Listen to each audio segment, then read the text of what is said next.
Welcome to this session on menopause awareness in the workplace. We're delighted to be joined by Sarah Howson, who's a HR advisor at Advisor Plus, and Simon Fowler, who's the CEO of Empowering People Group and Advisor Plus. Hi, Sarah. Could you tell us some more about yourself? Hi, I'm Sarah. I am an advisor with Advisor Plus. Previously, I had over 30 years experience in retail management, and I work on the Sainsbury's account. Amazing. Thank you so much, Sarah. And Simon, if you could introduce yourself too. So as you said, I'm the CEO of Empowering People Group. Really interested to talk about this subject today, obviously having gone through it with a partner and other people in my life. And you're getting straight involved, Simon. That's what we like. So menopause is such a hot topic, but what does it really mean to be a menopause conscious employer? So to dispel some myths and get a better understanding of how everyone can improve inclusion for those experiencing any stage of the menopause, we've brought together our two colleagues with a really diverse experience to share their insights and to help break the stigma around managing menopause in work. So welcome to both of you, and let's dive straight in. Sarah, I'll start with you first, if that's okay. So as someone who has experience managing the menopause at work, what can you tell us about the impact that's had on your work life? Well, as I said, my previous role was in retail management for 30 years. So I was very experienced, very confident, felt I was good at what I did. But looking back, when I started going through the menopause, I just lost so much confidence. I felt I wasn't capable. I was double checking everything I was doing. I even started to have panic attacks, and I was suffering with terrible insomnia, which meant I sort of struggled to even get out of bed in the morning. And I'd question my decisions, which I'd never sort of done before. And it wasn't just the mental side; it was also the physical symptoms, which I was really not aware of at the time. So I never felt my best. I had hair loss, I had hot flushes, joint pains, itchy skin, etc. And memory lapses really made me feel like I was losing it and I didn't know what was happening to me. But, as somebody in that role, and I was a manager of a team, I just sort of soldiered on and not really spoke to anybody about it. Amazing. Thank you, Sarah, for sharing that. I think one of the things you said there that was so insightful is almost kind of the symptoms you weren't maybe aware of. So what are the things that you kind of wish you had known about the menopause before you went through it? I definitely wish I'd known that there was over 35 symptoms. So I think a lot of women just think it's hot flushes, and it's brain fog, and you just soldier on. It's just something you go through. And that's the other thing. It isn't something you go through. It's a hormonal change that is permanent, and it depends on what varying degree a woman gets it, that she needs to deal with it and get the correct treatment. So as I said, I really wish I'd known that there was all those symptoms. I also wish that I didn't think that HRT was a scary word. I think with all the media, I just felt it caused breast cancer, so I didn't even think about it. But really, that's probably been my saviour. So, but every woman's different, and everybody's going to get different symptoms and have different treatments. So. I also wish I knew there was some support out there, which at the time for me, because of my age, it wasn't there as much as it is now. But there's loads of podcasts, there's loads of websites, books, etc., that really help to sort of dispel the stigma and that get it out there and talk about it. I wish I'd spoke to my GP earlier as well. And I know now that a lot of GP surgeries have like menopause champions, which I think is really good as well.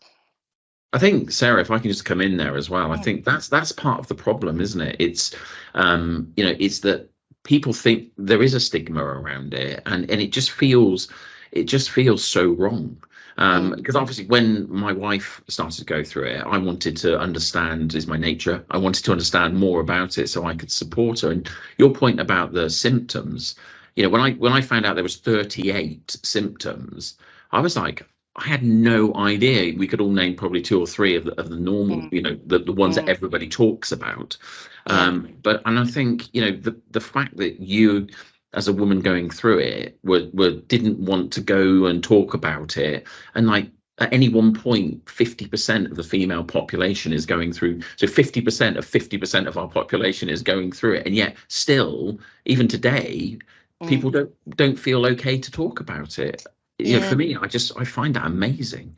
I know, and especially in the workplace, if you would feel like, if I talk about it, does it mean that I'm failing and I'm weak? And I think that was a big deal with me. I thought I didn't want to come over that I couldn't cope with this new thing that I'm having to deal with, which is crazy. Because if you had another illness and you needed to take medication, you would talk about it, wouldn't you? So yeah, 100%. And you know, we read things about people, our female colleagues not wanting to book time off against menopause, and it's like that's just compounding the whole feeling that you're having, because you can't even talk to your employer about it, which would, how much like stress would that have taken out of the situation if you'd had an employer who'd gone, okay, we understand 50% of the population are going through it at any one time, you know, we'll adjust accordingly and support you through it.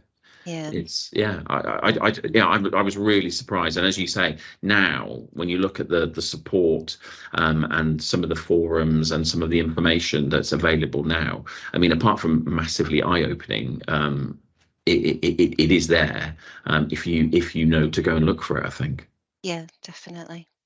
Yeah, thank you both. They were both great answers. And I think, as you said, calling out that support and those invaluable resources is so important, so that people are aware of where they can get that help. And I think, Simon, that point you just made about that kind of support and maybe some adjustments that may be needed. So, Sarah, can I ask what adjustments would have made a significant difference to your working day? I think the main one is having the confidence and feeling that my line manager was approachable to talk to, and have that sort of open door policy where they knew what I was going through, and I'd been honest and said, look, this is what I'm going through, this is what I'm going to do to try and deal with it, and not feel alone. That's one of the main things. With in some basic stuff, logistically, you know, could I have changed my shift, come in later? I'm sure I could have done. I really struggled in the mornings. If I was in the office, was there a fan available? You know, things like that. And just time to address the symptoms. So I may have needed time off to go and see my GP, you know, and like Simon said, I never had to take any time off, but some women might do, you know, and if they do start taking HRT treatment, etc., or going through very severe symptoms, they might need to have that time off and not be feel chastised for having been time off for something called the menopause. You know, it should be considered like any other sort of illness that someone's going through. Yeah, absolutely. Thank you for sharing that. And I suppose, kind of leading off the back of that and some of the experience you've had, what does it mean to you to work for a company that does strive to raise awareness and make a more inclusive environment for those that are experiencing the menopause? Oh, I think it's so important. I know we've got a predominantly female workforce at Advisor Plus, but I still feel that it just makes women feel heard and supported. And I think menopause awareness is for all colleagues, not just women. And I think the more that we get, you know, males, family, friends, etc., aware of it, the more the stigma's going to go away. It's all about education, isn't it? And having that confidence to talk about it in the workplace. It just should be every day. It should be an everyday subject. It shouldn't be like the menopause, and it should be, you know, oh yeah, I'm going through the menopause. And you know, there's 3 stages of the menopause, and a lot of younger women in their early 40s or even earlier, if they've got some medical conditions, they will go through it a lot earlier than they think. It's not an old woman's symptom. It can affect everybody, you know, a lot of women when they don't expect it. Yeah, I think from an employer perspective as well, it's terrible to think that, you know, our female colleagues might be resigning because of how they feel at a time in their life when, you know, we all look for experience. So at a time in their life when they've got that experience of the career that they're in or whatever it is, and they're absolutely at their best, they go through something called menopause and they resign because we as an but as an organization, if we didn't look for that. So we're just losing all of that experience for absolutely no reason, because, you know, the menopause is just a thing that 50% of the population is going to go through. and it should be just an open conversation. There should be no stigma attached to it in the slightest. I mean, we can have, you know, and we work with people and we create policies and we do training around it, but actually that's really great, and I think I probably would have really benefited from that. But when I look back to kind of when, like, perhaps my mum went through it, to be honest, I couldn't tell you when she went through it, which is, you know, actually quite upsetting. But, you know, it's like when you look at those things, it just should be about menopause. Is, as you say, it's menopause. You know, it's not about that. It's just something that 50% of the, you know, population is going to go through, and, you know, for all of the males around, it's going to affect you. You know, either a partner or a mother or a friend or somebody. I mean, why wouldn't you want to be there to support them? You know, it's just something that we really need to focus on, I think. Yeah. And it's important to know that it, you know, a woman will have different symptoms. You know, some women will go through it and not have any bad symptoms, but it doesn't mean that another woman won't. So it's about being understanding, women to women as well, going, well, I didn't have those, I was fine. You know, it's like, yeah, I know everybody's different and everybody's going to go through their own menopause journey. Yeah, and it's like you said at the start, Sarah, it made me feel a bit better, actually, because I think you said, you know, I thought there was only about 3 symptoms. You know, it's not a male or female thing. It's a society thing that we all need to know more about it, so that we all can adapt, either the way we work or the way we are at home or with friends or whatever it is. Definitely. Thank you both for such insightful answers there. And Sarah, thank you so much for everything you've shared. You've been really vulnerable and open with us, which is incredible at helping to break the stigma that we've just been discussing, and obviously helping with that education. And it's exactly as you've just said, it's the conversations between women and with women, and, you know, getting all that information, which is, you know, so invaluable. So thank you so much for sharing that with us. I'm hopefully you'll chip in as well, but Simon, we do have some questions for you as well. Okay. So thank you. So the menopause has been, as we've just said, very much a female issue in the past, and, you know, as we've recognised, times are changing, and we're all beginning to understand that improving inclusion means improving that understanding, and it is awareness for men and for those that won't ever experience the menopause firsthand. So I've got a bit of a personal question for you as well first, if that's okay. Sure. So as a husband who has experienced your partner going through the menopause, what did you learn that you didn't know before?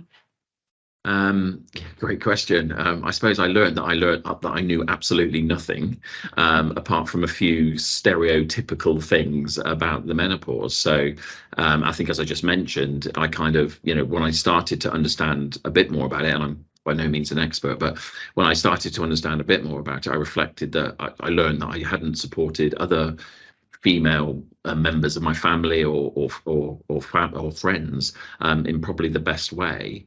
But yeah, the 38 symptoms is a classic, isn't it? You know, it's like there's 38 symptoms, and as you said, Sarah, you know, different women go through it in different ways, and so, you know, when you start doing some reading, you know, there are women going through stages of the menopause that don't realize they're going through stages of the menopause because they don't have the obvious, you know, hot flushes or, you know, etc. They don't have those ones that we sort of stereotypically think of menopause. So I think, you know, what I learned was that we don't know very much about it as a society, and it was weird actually for me, because I hadn't thought about my mum going through it, but actually the stigma of it didn't occur to me, because as Jazz went, until I started doing research, and then you kind of like realize that nobody's talking about it, and they might be going and doing research, but there's nobody talking about it. For me, it was the most natural thing in the world to support Jazz going through it. Yeah, I spoke to my mum about the menopause as well recently, and because I didn't know she was going through it, and she very much said when she was growing up, and her mum and her grandma, it was very much, you just get on with it, you just get through it, you know, and the detrimental of their health, you know, it's crazy, isn't it? And, you know, it was just, yeah, it's just that stigma, isn't it? But yeah, just to have to go through it and there's no support there, it's crazy, because it's something that happens, like Simon said, to 50% of the population. Absolutely. Definitely. Thank you both again for the answers there. So I think, again, just touching on what you've just said there around the stigma and everything that is associated with it. So Simon, based on your experience, what would you say your vision is for how organisations can help to break down those barriers and overcome any stigma that is associated with the impact of the menopause? So I think there are some, for me, there are some basics that absolutely have to be done. So, and I think would benefit the whole of society as employers, so we can actually give something back, particularly. So I think awareness. So to our entire workforce, whether male or female, I don't think it matters, bearing in mind the conversation we just had about, even females don't understand it well enough. So I think there's training and awareness that we need to make to the whole of an organization. I think there's probably some specific training around exec and leadership teams, so they understand that talking about it is actually a good thing, because most things in an organization kind of start at the top and cascade down, really. But for me, I think, it's awareness, so that you can pick up when a colleague might be having some, or a colleague can come to you and say, I'm going to have a day off and it's because I've got this symptom, or I need to go and see my doctor because I need to go and discuss HRT or whatever it is, and actually have that conversation. I mean, how amazing would that have been, Sarah? And there needs to be a zero tolerance of any of the stereotypical sort of sniggering in the background or stuff that may have happened in the past.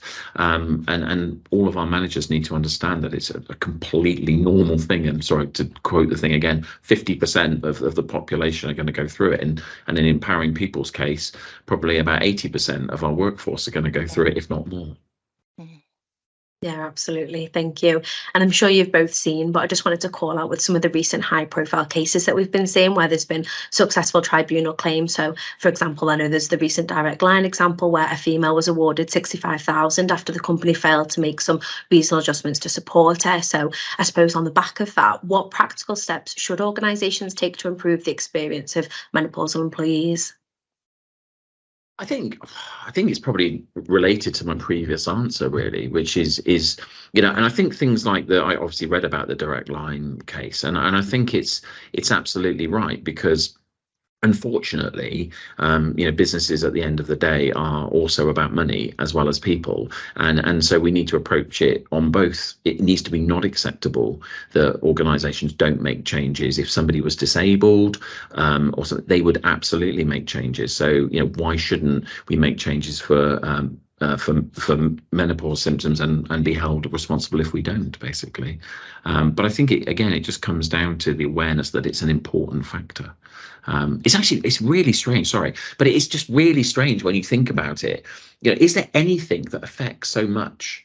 Because I mean, I appreciate I'm never going to experience it firsthand. I absolutely experience it secondhand, of course. And so just morally, and as a human being, it's just, we've just got to get rid of this stigma in organisations, but I think absolutely in society, and it's probably from society and businesses working together that we can have a huge impact.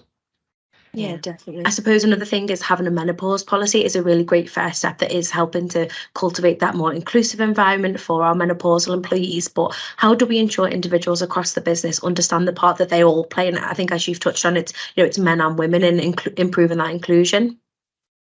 Yeah. I mean, I think a menopause policy is a good step. I think I'm probably going to say something slightly unusual, in that I think you have to be very careful how you roll that out, because again, it's sort of singling out menopause and that thing that feeling that Sarah mentioned previously.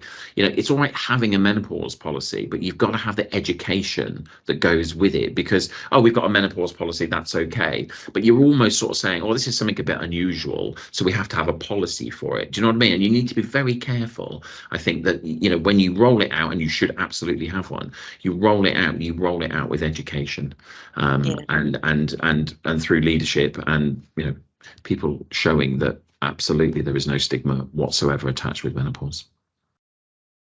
Yeah, absolutely. I think, I should say, the key thing is the education and that coaching and support from, as you say, the leaders as well as the business as part of that as well.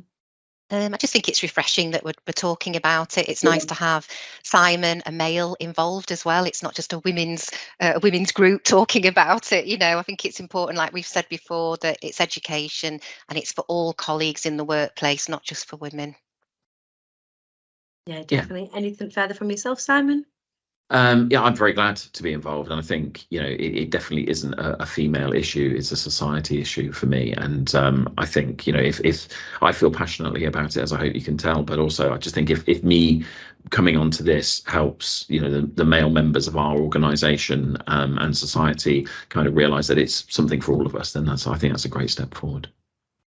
Great. Thank you both so much. And I'd just like to say this has been so incredibly insightful for me. And I really hope that we can start to see more and more of these conversations happening around the workplace. It's exactly as you've both just kind of reflected on, that we need to see this becoming the norm so that people are able to openly talk about, the adjustments that individuals may need to help them feel as engaged and, as more importantly, as included as possible. So yeah, thank you both so much for sharing your insights, and Sarah as well for obviously touching on your experiences as well. That's been so insightful and helpful. Thank you. Thank you. Brilliant. Thanks, Jenny. Thanks, Sarah.